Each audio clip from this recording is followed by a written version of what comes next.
Tunnen kuinka henki virtaa sisälläni. Tunnen kuinka se kulkee ympärilläni. Täällä, tässä paikassa, jota kutsun kodikseni. Tunnen nämä puut, niiden kuoret, neulaset ja lehdet. Tunnen metsän eläimet, niiden villin luonnon ja viekkaan lempeät piirteet. Niin vahva ja samalla niin hauras. Miksi sen niin helposti unohtaa?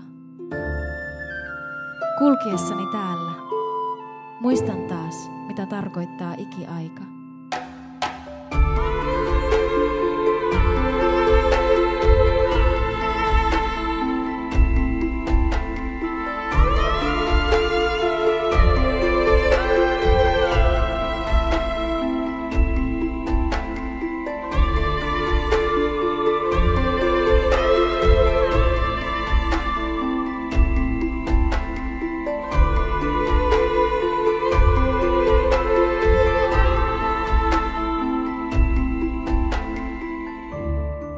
Täällä pinta kohtaa syvyyden. Keho muuttuu väyläksi hengelle. Täällä ne kirjoittavat yhteistä tarinaa, jota kerrotaan sitä etsiville.